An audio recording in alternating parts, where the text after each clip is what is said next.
Happy Teachers' Day.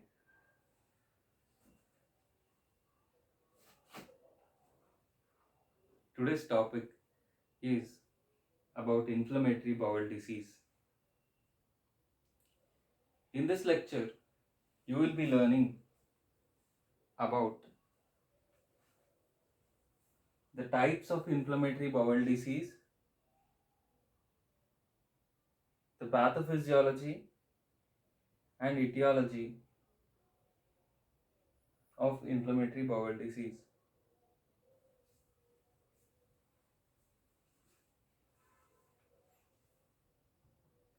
So, here the name itself states there is inflammation and it is a bowel disease. So, in simple terms, we can define inflammatory bowel disease as an inflammatory condition of the GI tract or the gastrointestinal tract. It's a chronic inflammatory condition of the gastrointestinal tract, and it is of two types.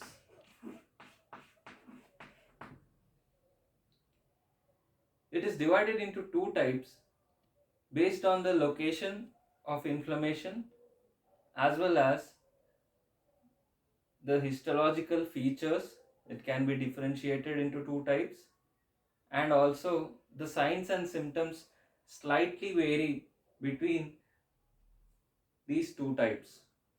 So let us see what are these two types of inflammatory bowel diseases. Number one is Crohn's disease, and two is ulcerative colitis. So let me simplify the Crohn's disease and ulcerative colitis with the example of an image of the gastrointestinal tract. As discussed, it's a GI tract inflammation. We'll see what are the differences.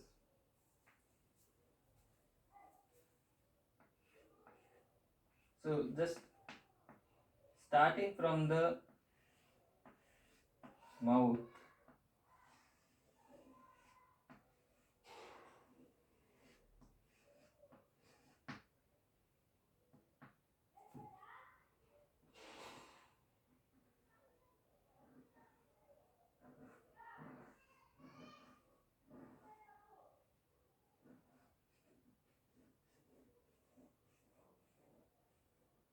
I'm just drawing the gastrointestinal tract.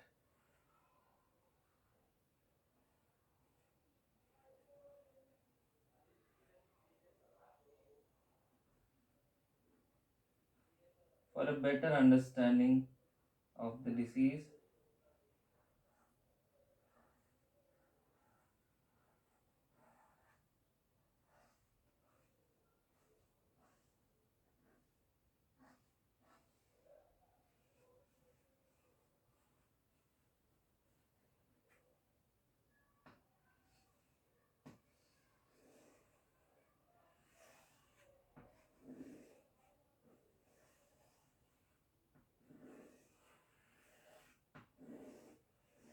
the small intestine,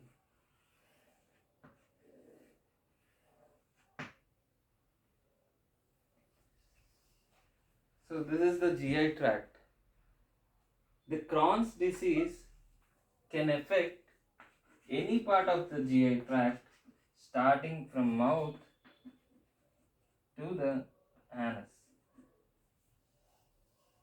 Whereas ulcerative colitis, as the name itself shows, colitis. Itis is nothing but suffix which is used for inflammation, and col here represents the large intestine or the colon. So the colon and the rectum are mainly the parts affected in ulcerative colitis. To, to simplify, Crohn's disease can affect any part of the gastrointestinal tract or gut from mouth to anus, whereas ulcerative colitis can affect the colon and rectum mainly. And when we discuss about the layers, you can remember there are four layers of the gastrointestinal tract. So just try to recollect. We have the mucosa, this one, and submucosa, muscularis is the third internal layer, and serosa. So this is mucosa, submucosa, muscularis, and serosa. If we think about this as the internal structure for an example, this will be the mucosa and this will be the serosa.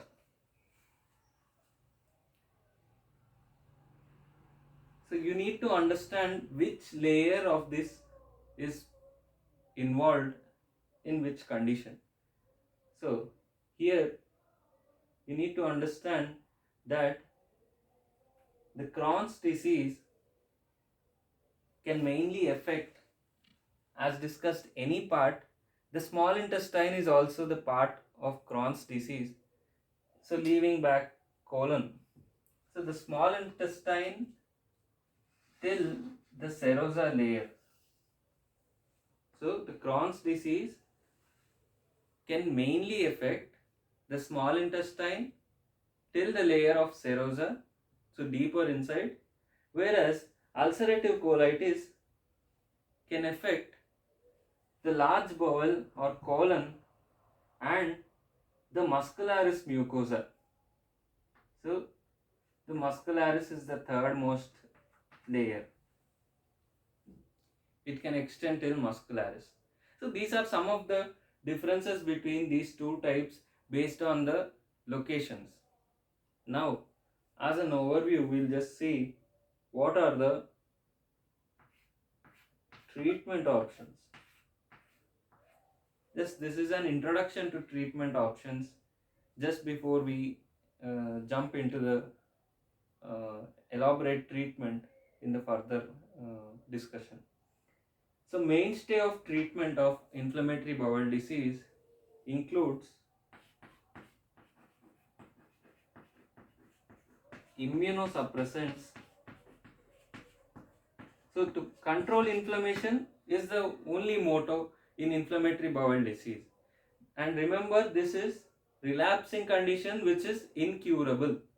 There are only two options, treatment options in inflammatory bowel disease. One is induction remission and the other one is maintenance remission. So remission here is nothing but the reduction in the signs and symptoms or depletion of the disease activity and maintaining a stable condition, stable lifestyle of the patient is remission. So inducing a remission by reducing inflammation and also to maintain remission are the two main options. So immunosuppressants such as azathioprine, 6-mercaptopurine, methotrexate, cyclosporin can be uh, can be used in this condition. Aminosalicylates,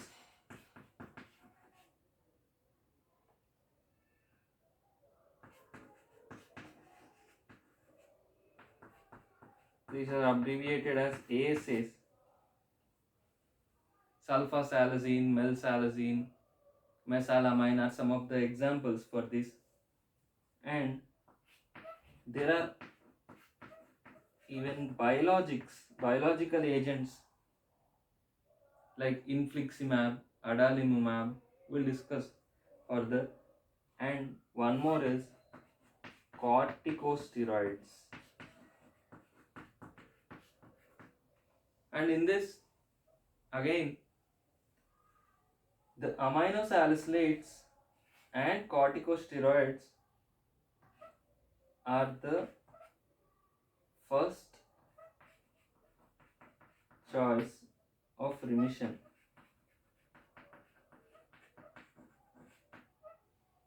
In early disease, at first presentation, corticosteroids and aminosalicylates are the treatment options, whereas the immunosuppressants and biological agents are reserved for and refractory conditions. Severe and refractory conditions. So here refractory condition means which is resistant to other treatment options or tolerant to other treatment options. So this is the last resort, we can say. Last option is immunosuppressant and biological agents. So this is just an introduction about inflammatory bowel disease. Now further,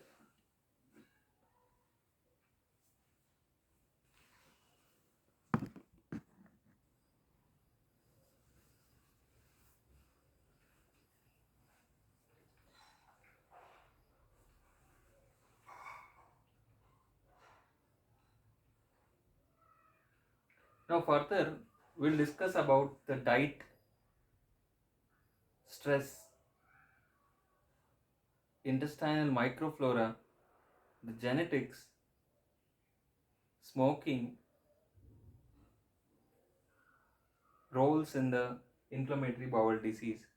So these are some of the significant etiology, etiological agents or factors in inflammatory bowel disease.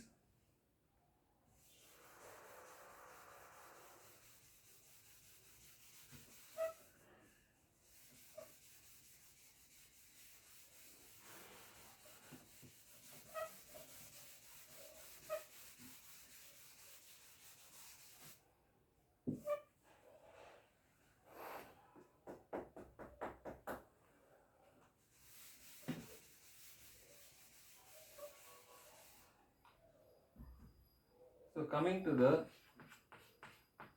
etiology of inflammatory bowel disease, we'll discuss some of the significant causes for IBD. First one is diet.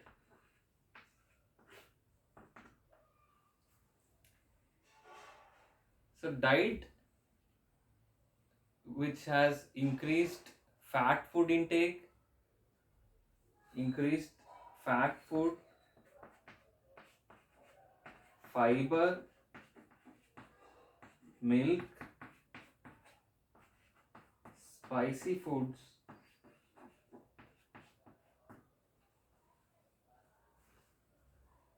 can cause inflammatory bowel disease. So individuals can identify during the course of their disease what is triggering the signs and symptoms relating to the inflammatory bowel disease. So based on which lifestyle modifications plays a major role in inflammatory bowel disease. So the increased fat food, junk food, fiber, milk consumption or spicy foods are some of the known causes for IBD. Coming to the second etiological factor is smoking.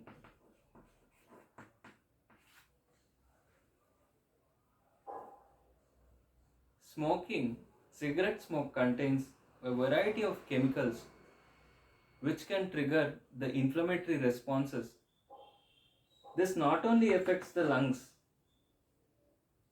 the chemicals in these also can cause irritation in the lining of gastrointestinal tract.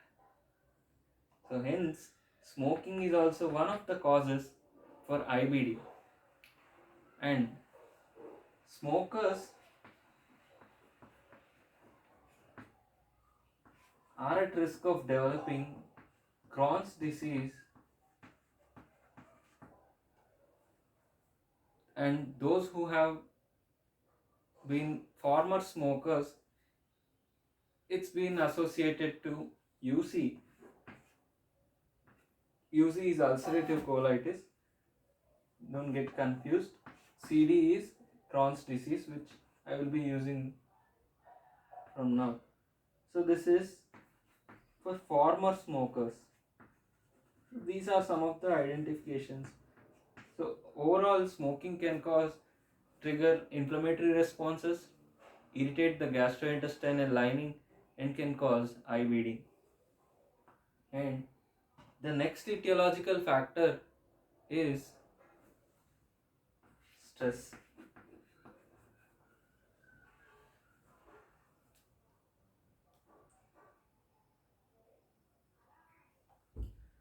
So stress can cause many diseases. Stress can be the reason for even endocrinological diseases, even diabetes, hypertension.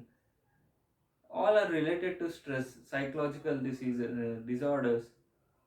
So here in inflammatory bowel disease also, stress can trigger the nerve endings present in the gastrointestinal tract. For example, nerves are innervated, the gastrointestinal tract is innervated with the nerves, the peripheral nerves.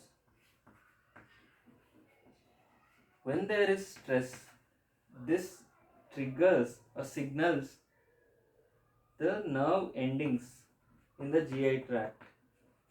These nerve endings, when they are triggered, this stimulates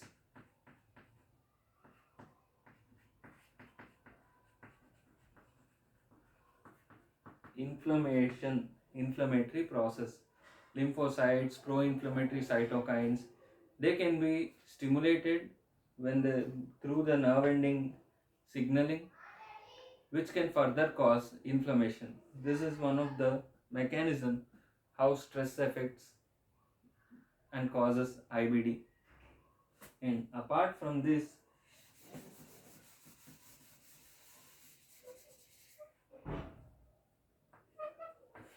genetics. Certain gene mutations are identified to cause inflammatory bowel disease. So in Crohn's disease, we have got certain chromosomal genetic mutations, and ulcerative colitis we have got certain chromosomal genetic certain genes which are mutated. So we'll know what they are. So chromosome 16, chromosome 5 and chromosome 10 are linked to Crohn's disease.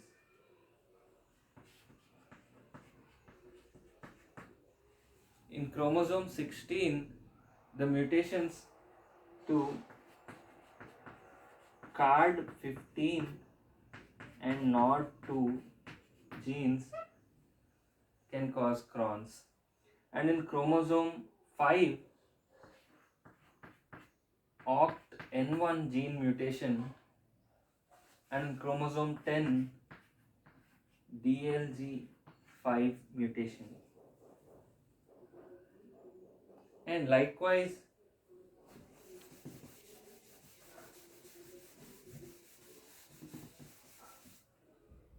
UC is also associated with certain genes.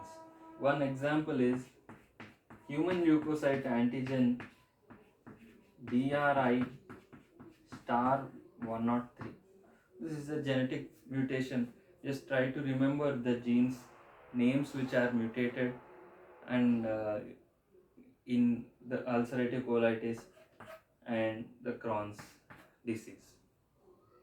And apart from these, the triggers or which in the etiological factors only we can discuss about microflora alteration. So in intestines we have good gut bacteria and bad bacteria. So the good gut bacteria are helpful in maintaining the normal digestive process. So when these good gut bacteria are in harmony with the inflammatory processes, they can sustain well and there is no inflammation. But in this case of IBD, the intestinal microflora are misidentified by the immune system, and the inflammatory responses start against the own microflora. So this is one of the identified feature in IBD. So this uh, intestinal microfloral alteration or response, immune response to intestinal microflora can be one cause. And drugs can intensify IBD. Drugs can intensify IBD or worsen the condition. Which drug? There is one main class, NSAIDs. Non-steroidal anti-inflammatory drugs like diclofenac or ibuprofen can reduce the cytoprotective prostaglandins. So prostaglandins are secreted to protect the gastric lining so that there is mucosal layer which forms, and when the acid falls on the GI tract, inside the GI tract, this mucosal layer protects it from the damage. So because of this disruptive mechanism, when NSAIDs are used, this mucosal protective barrier is affected because these drugs reduce prostaglandin synthesis. So this can increase IBD. These are about the etiological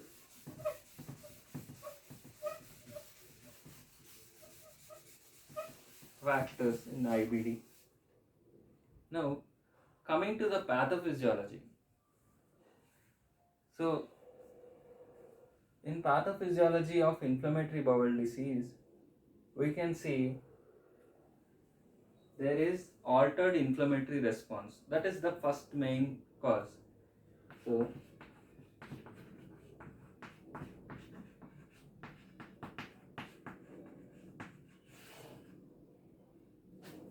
here we can see there is severe prolonged inflammation. Severe prolonged inflammation can be seen, which alters the architecture of GI tract. Normal architecture of GI tract is altered because of severe prolonged inflammation. Here, if it is the case of genetically susceptible individuals, these people are unable to downregulate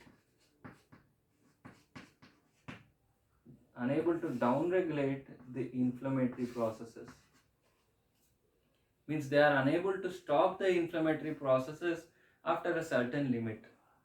This is the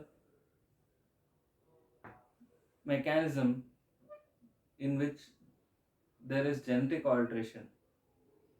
And there is one more pathophysiological mechanism is failure of the lymphocytes. We have different lymphocytes, among which regulatory lymphocytes are the ones which regulate or stop the inflammation after certain point. This regulatory lymphocytes fail in the inflammatory bowel disease. And apart from this, interleukin 10, transforming growth factor beta, TGF beta, are also failed to stop the inflammatory process. And One more mechanism in Crohn's is that there is decreased apoptosis of T cells. So the pro-inflammatory cytokines, T cells, all these play a role in generating the inflammation. And we can see there is reduced apoptotic process of T cells in Crohn's disease. So these are the basic points in the pathophysiology of inflammatory bowel disease. Now further,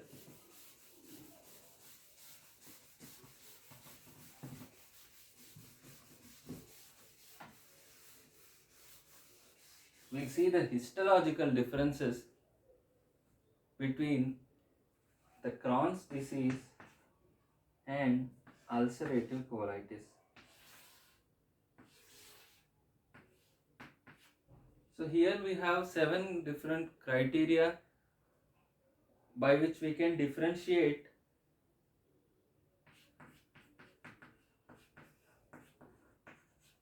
the features, histological features of Crohn's architecture and ulcerative colitis architecture.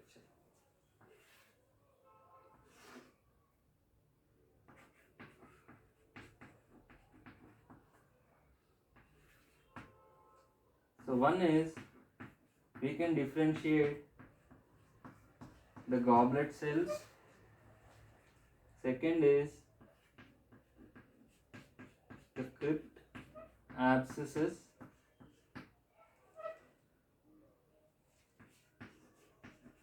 Lymphocytes. Fourth is granulomas.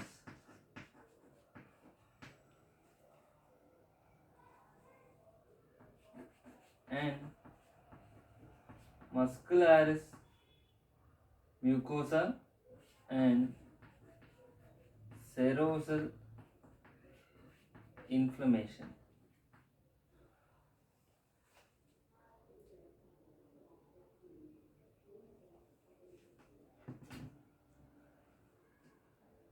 And one more is this granular architecture.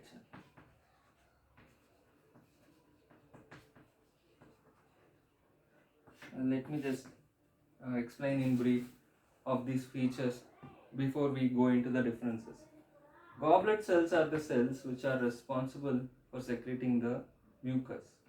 And crypt abscesses, so here it is nothing but collection of pus in different areas of the GI tract. So where these abscesses are present, how much percentage they are present, we'll see the differences. Lymphocytes. Lymphocytes obviously come at the place of inflammation. So this lymphocyte infiltration, we'll see how is it distributed, whether it is scanty or it is heavy and uniform throughout the areas affected, we'll see. Granuloma. So when a tissue is damaged in our body, we call it the normal tissue is the parenchymal cell, which contains the parenchymal cells. When they get damaged and replaced by fibrous tissue, that is known as granuloma formation. This point comes in wound healing process. So the presence or absence of these granulomas will be discussed in these two conditions. Muscularis mucosa. How is this muscularis mucosa? Whether it is inflamed or normal, we'll see. Serosal inflammation, whether it is normal or little, we'll see. And the granular architecture is the last one. We can see how this architecture is, whether it is normal or disrupted, we'll see. Now, goblet cells. The goblet cells are depleted in UC. Here they are normal. Let me write normal. And abscesses Abscesses are scanty. We can see less number of abscesses, where the crypt abscesses here are common in UC. And when it comes to lymphocyte infiltration, lymphocytes are patchy. For example, if this is the area affected in Crohn's, here we can see lymphocytes, here we can see, and here also we can see. It is heavy here, here it is very low, and it is diffuse, it's not uniform, you can see here. So that is patchy, and it is heavy in places, as shown in this picture. Here it is heavy. Like that, in Crohn's disease appearance will be there. But in UC, it is uniform and heavy. So if you see this part affected, these are the lymphocytes. It is uniform and heavy in case of ulcerative colitis. And granulomas. Granulomas, yes, present. Here granulomas are not present. And muscularis mucosa, as discussed previously, the muscularis mucosa is the part which is affected in UC, hence this is thickened. So thickened in UC, whereas here it is normal. And serosal inflammation is common in Crohn's and very little. So till serosa in UC, it does not extend, inflammation does not extend. And granular architecture. Granular architecture is atrophic.